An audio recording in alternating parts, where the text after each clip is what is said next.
Bonjour Olivier Faure, Bonjour Elisabeth Martichoux. premier secrétaire du Parti socialiste. Merci d'être ce matin sur LCI avant d'aborder les délices de l'union de la gauche, de la réforme des retraites. Un petit mot quand même sur l'équipe de France. Fin de partie hier soir. On va chercher à comprendre. C'est comme une défaite électorale. Normalement, on cherche à comprendre. Pour vous, quelle est l'explication hier soir ? Écoutez, on n'en est pas encore au moment des explications. On a d'abord salué une équipe qui a bien joué, qui nous a fait vivre des moments incroyables.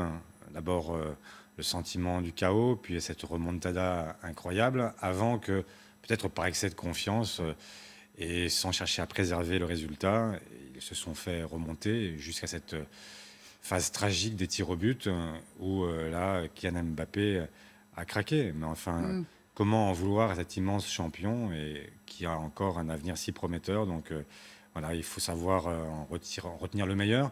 C'est une alerte pour l'année prochaine, pour la Coupe du Monde. Il faut que maintenant on se prépare et qu'on sache que nous ne sommes pas invincibles. On s'est cru trop fort ? C'est possible, ça peut Oui. arriver à tout le monde, Oui. même aux meilleurs. Il reste 9 mois avant l'élection présidentielle. Est-ce que les résultats très médiocres de la majorité plombent l'action du président de la République dans cet espace-temps, si je puis dire, d'ici là ?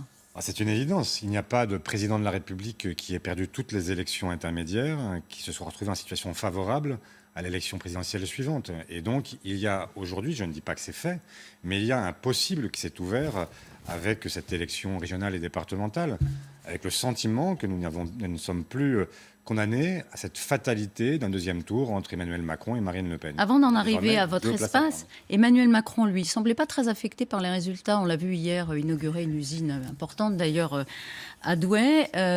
Qu'est-ce qu'il voulait nous dire ? Même pas peur ? Même pas mal, surtout ? Même pas mal, sans doute. Ouais. Mais c'est pas parce qu'il joue cette comédie-là que nous sommes obligés de le croire. Nous savons très bien que pour la majorité, c'est un immense échec et qu'il ne peut pas ne pas en accuser réception. Ce qui m'inquiète avec lui, je sais qu'on va en parler après, mais ce qui m'inquiète, c'est que le sentiment qu'il donne, c'est que plutôt que de tenir compte de ce résultat, il a l'intention, paraît-il, d'avancer encore sur la réforme des retraites et donc de plonger le pays à nouveau dans une forme de tension extraordinaire, alors qu'on sait très bien que ce qu'il faut aujourd'hui, c'est l'apaiser. C'est-à-dire que c'est inévitable, à votre avis. Effectivement, il y a un débat au sein de la majorité. Il y en a certains qui encouragent le président à repousser l'âge de la retraite jusqu'à 64 ans. Ce serait voté dans le budget de la sécurité sociale là, à la rentrée, applicable en 2023, donc très vite après le début du prochain quinquennat. Vous voterez quoi d'abord, si c'était le cas, dans le budget de la Sécu ? Je voterai contre. Pourquoi ? Contre, absolument. Pourquoi ? Tout simplement parce que cette réforme serait profondément injuste.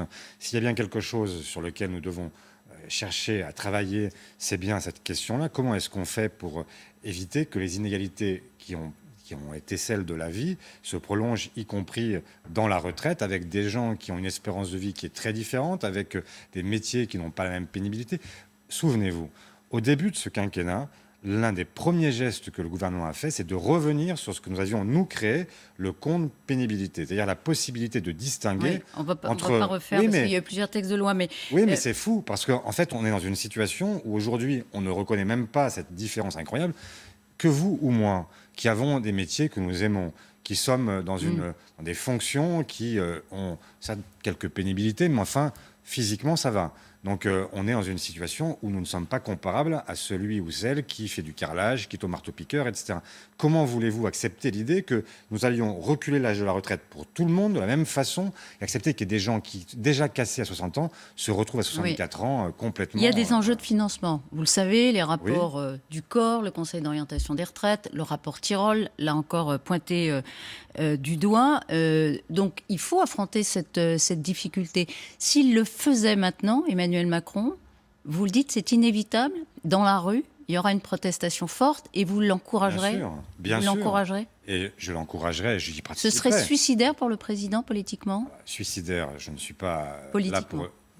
En tout cas, moi je considère que dans un pays comme le nôtre, fracturé comme jamais, où la conflictualité n'a jamais été à ce niveau-là, où les réseaux sociaux sont remplis de messages de haine jour après jour, alors, vouloir partir sur une réforme de cette nature, pas préparée, improvisée et aucune préparation et sans aucune négociation, mais c'est de la folie pure. Et donc, et c'est d'une injustice crasse. En fait, je ne sais pas comment vous le dire autrement que...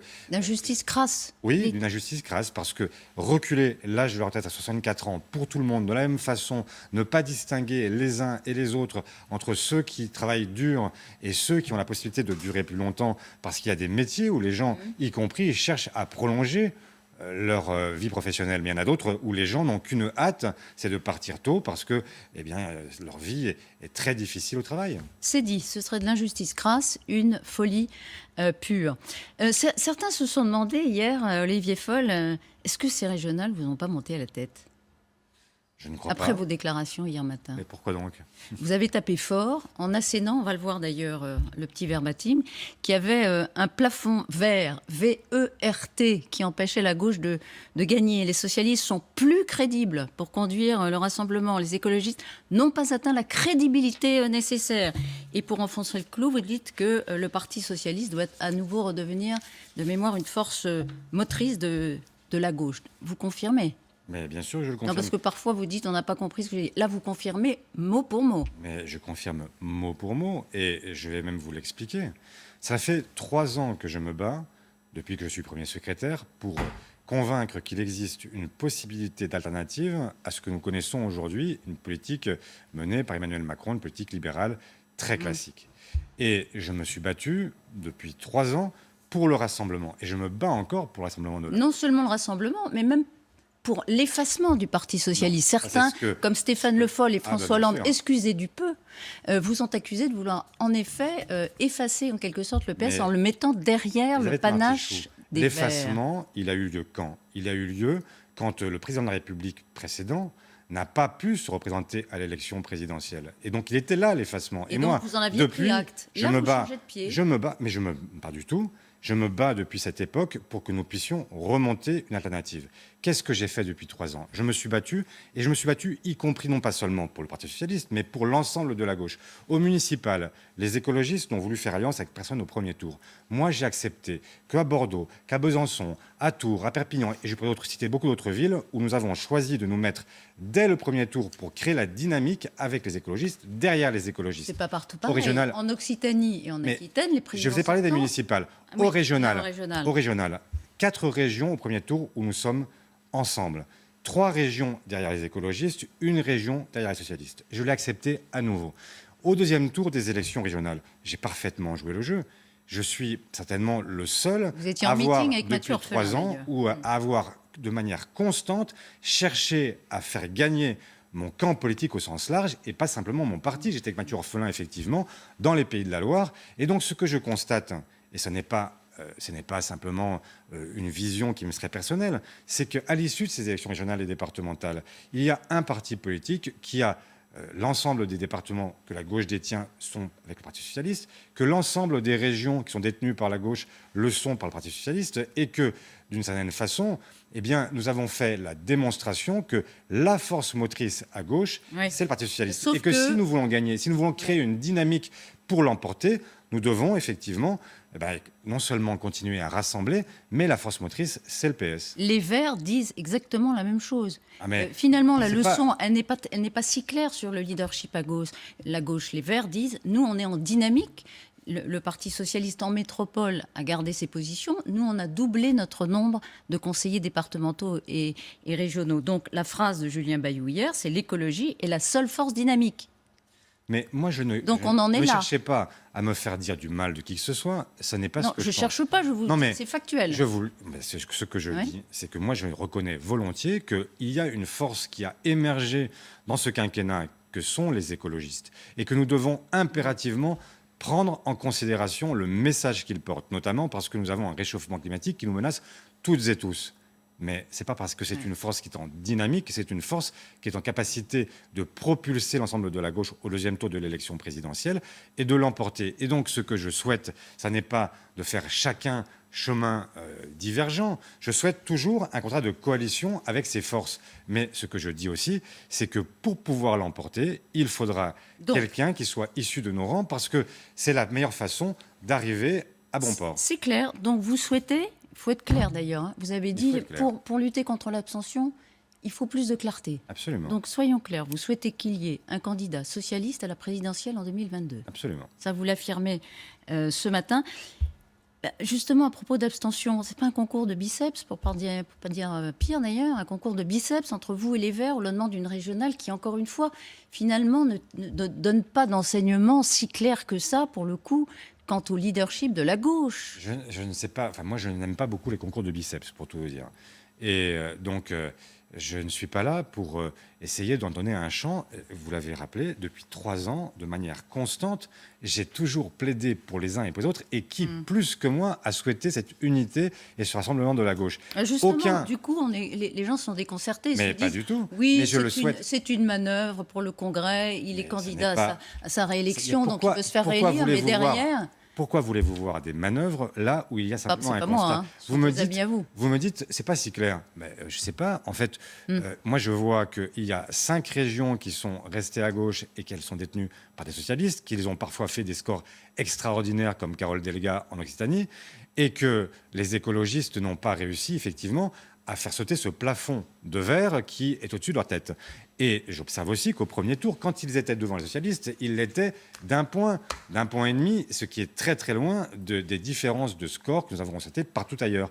Et donc c'est là où je dis qu'il faut se rendre à l'évidence. Moi, je ne suis pas en train de chercher à spéculer, je cherche à faire de la politique avec le réel. Et le réel, ce sont les Françaises et les Français. Et le réel, il vous dit qu'il faut un candidat à la présidentielle avec une étiquette, la rose à la main, socialiste. Le réel, il nous dit qu'il y a une possibilité de gagner, et moi je veux effectivement tout faire pour gagner. Encore quelques questions. Sur l'analyse du scrutin, on peut dire que les sortants ont gagné en métropole, invariablement, quelle que soit l'étiquette, qu'elle soit LR, qu'elle soit centriste, comme Hervé Morin, qu'elle soit socialiste. Ce sont moins les partis qui ont gagné que la volonté de reconduire la personne en place. Donc pourquoi vous en tirez des conclusions propres au Parti socialiste? Je sais bien que... Non, ce n'est pas une analyse que vous partagez? Je ne sais pas. Enfin, en tout cas, je vais vous dire une chose, c'est que quand nous avions 300 sortants à l'élection législative dernière et que nous sommes revenus à 30, je sais ce qu'on a dit. On a dit que c'est le PS qui avait perdu. Et donc, quand nous gagnons, ce seraient les sortants. Quand nous perdons, ce serait le Parti socialiste.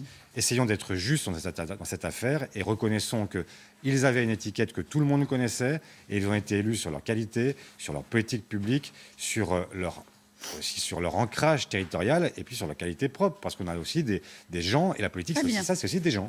Allez, ça incarne la politique. Quelle est votre gauche, Olivier Faure? Est-ce que c'est celle de Carole Delga, brillamment réélue en Occitanie, qui ne veut pas faire d'accord avec LFI, qui dit même que ce serait d'une certaine façon irresponsable? En tout cas, elle dit que ce ne sera pas possible à cause de Jean-Luc Mélenchon.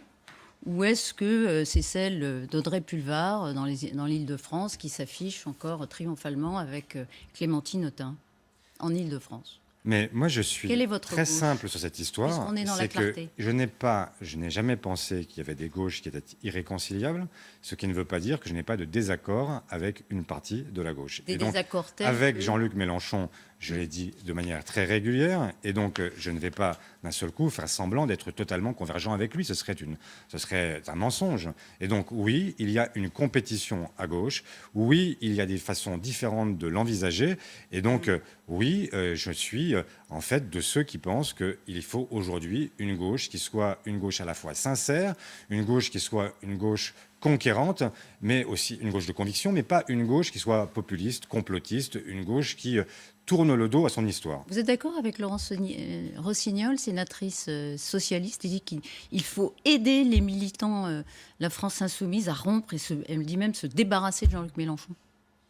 Mais vous êtes d'accord avec elle? Aujourd'hui, il y a un sujet... C'était une déclaration assez, pas dire courageuse, mais je pense à ces millions de gens qui ont fait confiance à Jean-Luc Mélenchon à l'élection présidentielle dernière et qui ont fait confiance et en même temps qui ont eu le sentiment derrière d'avoir été finalement trompés sur la marchandise avec quelqu'un qui s'était plutôt recentré et qui d'un seul coup a dérivé progressivement dans ce quinquennat, qui a à plusieurs reprises montré quel était le visage qui était le sien et qui a fait la démonstration qu'il n'était pas en capacité de se qualifier pour un second tour de l'élection présidentielle et encore moins de gagner un second tour. Il faut aider les militants. Et donc aujourd'hui, vous dites, je m'adresse aux militants, regardez, je Jean-Luc Mélenchon a dérivé, venez à moi. Je m'adresse aux électeurs et aux électrices en leur disant oui, nous pouvons ensemble réveiller l'espoir. D'accord.